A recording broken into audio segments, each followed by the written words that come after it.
Michigan replay. The Wolverines maintain possession of the jug with a win over Minnesota. We'll see highlights. We'll also get some kicks with Michigan's Remy Hamilton, and we'll look ahead to the Battle of Columbus as we scout Ohio State. All that and... Hello, everybody. Welcome to Michigan Replay. The Wolverines beat Minnesota 38-22. The Little Brown Jug stays in Ann Arbor. And, Mo, I know you're happy about this victory, but boy, it was worrisome there in the early going. Well, we had a shaky start, Jim. I think they did a good job early. We let them get away with about a 80-yard screen pass, which hurt us. And then when we had the opportunities, they did a good job mixing it up on us, and we didn't take advantage of it. And I thought we threw the ball average in the first half compared to what we had to do, and we did in the second half. And they crushed you up defensively a little bit, as this was the final game for the Michigan seniors on this team. Right, and it's a great group of seniors, 2 records today, and unfortunately Tyrone fumbles here, which gives them an opportunity. And our defense comes in and stops them and forces them to kick a field goal. But that's on your first possession. At this point, it's like, again, the team looks a little flat, and Minnesota came in, and this guy Osterman had a career day. Right, I don't know if we were so flat today, Jim. I think we were trying hard, and a couple things went against us. And then I always worry about these games that everybody gets caught up playing their last game and they don't go out and play hard. Now, they got a 3-0 lead at that point after the defense holds them from getting into the end zone. Then you come down, big pass play on 3rd and 25 here to Todd Richards. Right, that was a big play, and I think Todd really did that on their own. Again, on his own. Again, they changed up the defense on us, and they did a good job, but we capitalized on it. And then Todd went to Mercury, and we had to keep throwing. Jim, what's happening is every linebacker is coming downhill because there's 2 guys that have Wheatley man-to-man. And so now we come back after we hit Mercury there. We hit him on a crossing route, breaking to the inside.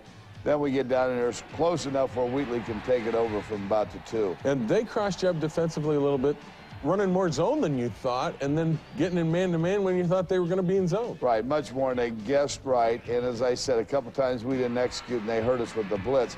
Here's the reason. A lot of times I don't like to play man coverage. Darkins, who has great speed, comes out of the backfield, beats a would-be linebacker there, and causes some problems. But we create a fumble here, grabbed by Glenn Steele on about their 30, which really obviously helps out. Yeah, coming off the corner on a blitz from Deion Johnson. You get the fumble, then you come right back, and Wheatley explodes outside and gets 20 yards here. Then you come back over the middle through the air again. Right, we're hitting passes here, Jim, and we're moving the ball. And obviously Amani gets a big one here, and we gain about 20 yards. And then the unfortunate thing that sometimes happens when you're throwing the ball, and Todd has to release this ball a little early. Mercury's not in his break here on 3rd and 13. Because we do get pressure, he overthrows it, and they pick one off. Well, that's what, they gamble with a blitz, and it paid off. Right, and there, you're taking out a point. So, again, we hurt ourselves with that turnover and the fumble. But here's the big play of the first half that really hurt us. We got to control that and keep us inside. When this guy gets outside, there's no one in the country that's going to catch him. He is fast. He's fast, and he gets into the end zone. They miss the extra point. So it's a 9-7 Minnesota lead, and they come back with the football, and they're moving it all over the yard. Right, we had 3 plays, and we had a punt, and not 3 very good plays at all. And here again, we're getting caught in the man coverage, and the guy gets out there all by himself on a great play-action pass by them, really. And this was one of the things you said you didn't want to see happen again, somebody get hit behind you. Right, and then we have 2 guys fall down. The guy had him as a defender, and then another guy come over to help out, slips down, and you just can't have those. You can't have passes over your head. 15-7 at that point. You come back just before the half, hit a screen pass. This was a very important drive in this game. Oh, yeah. And, Jim, early in the game, any points you can put on the board become important. Here, Mercury Hayes makes a great catch, and Todd lays it out there in a position you can catch it. So often you see those balls overthrown. Unfortunately, we jumped off sides and got a penalty, and then we come back, and we didn't execute the offense correctly in that position because we had a blitz, and we should have dumped that ball out there to Amani. And there's the field goal by Remy Hamilton. 15-10 at halftime, and I would imagine running off the field, you were disappointed and not real happy. Right, but we hit a couple field goals, I thought, or we hit that field goal, which helped us a little bit. And now we needed some enthusiasm. And Jim, it was really surprising because when we got in the locker room, we were ready to come out. Our defense had more enthusiasm than our offense. Our offense was upset at itself, which you can't get at that time. I mean, everybody gets down, now you have problems. We need something to pick us up. And I just told Todd, I said, Todd, you're the guy. I mean, you got to pick us up. You got to start doing something, and the kids have to see it on your face. And I thought he did extremely well in guiding the team in the second half, and was an unbelievable performance by him. He did a great job in the second half, indeed. At the other end of Todd Collins' aerials in the second half was Amani Toomer. We'll hear from him, and then we'll come back and see the second half of action. Yeah, they're playing as an 8-man front, and it was tough to run against. Our offensive line did a good job of handling it, though, but it did definitely open up the passing game.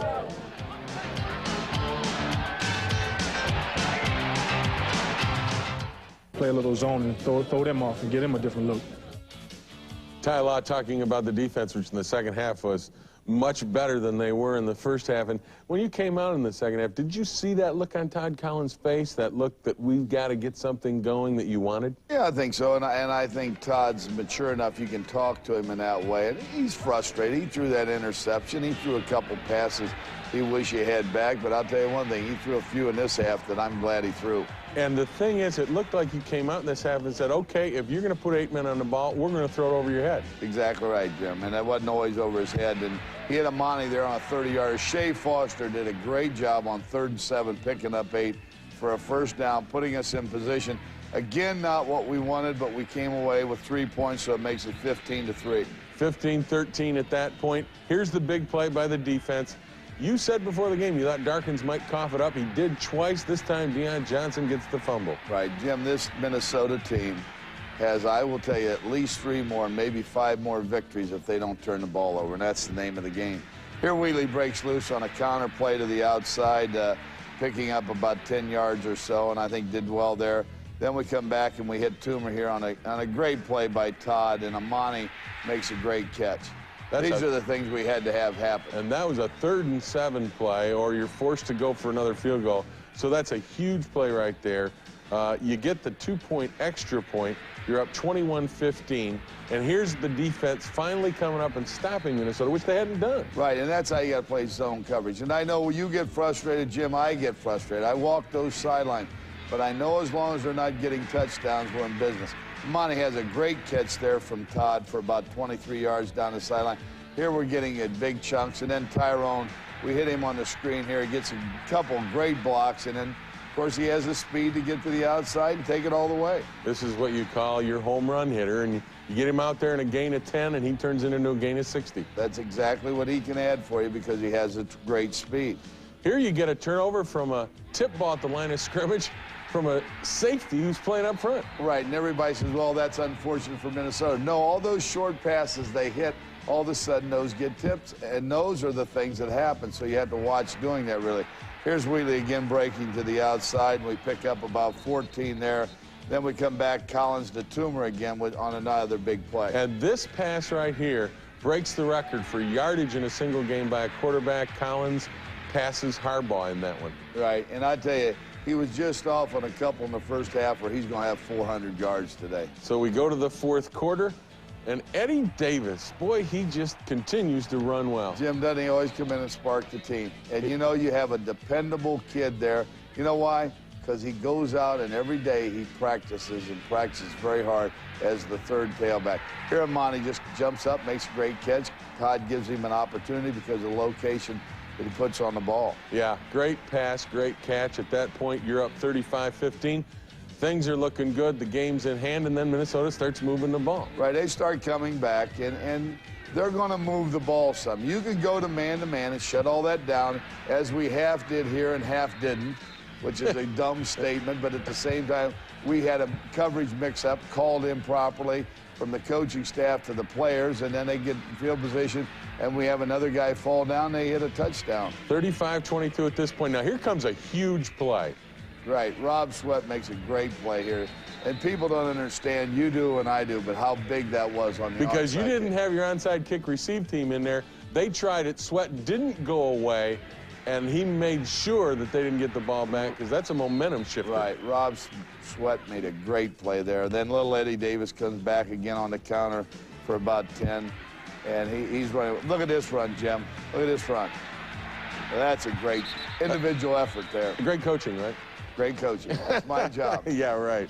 You don't go in, but this field goal is huge because it puts you up 38-22, and that gives you just a little breathing room, and that's really important.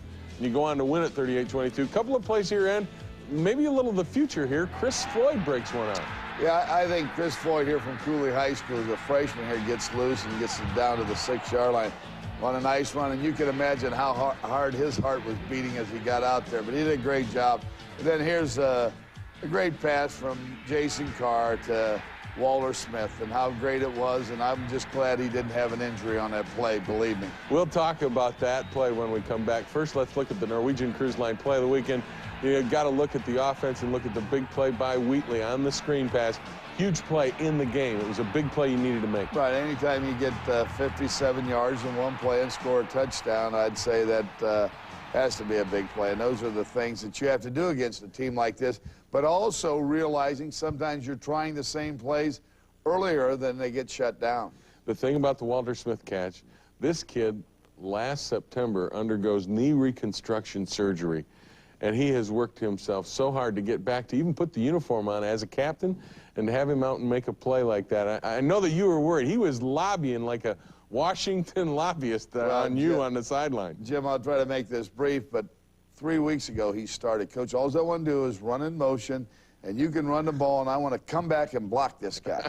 Well, I present this to the doctors, and they say, no way. We don't want him running full speed across the field to lead the team. So I told him, Walter, you stand right on the sideline, lose 2 yards, and I told Jason, if he's open, throwing the ball, and he'll fall out of bounds. Walter was pretty close, but he gained 2 yards. And those are the things that, you know, sometimes someone gets hurt. You want to have him be a part of this because he's, you know, everybody will remember number 2 going down underneath kickoffs and everything.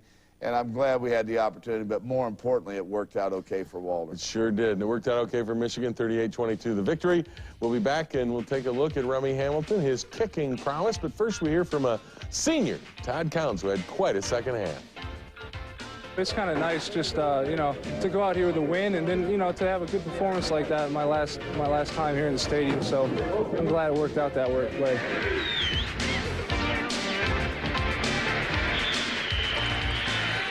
Would never expect anything out of this young man again like that, and we're going to go from there. And I'm very glad he's had the success. He's played football before. He played on a soccer team, so he's had the experience on the competition. And once in a while, he shows on his ability to make tackles on kickoffs.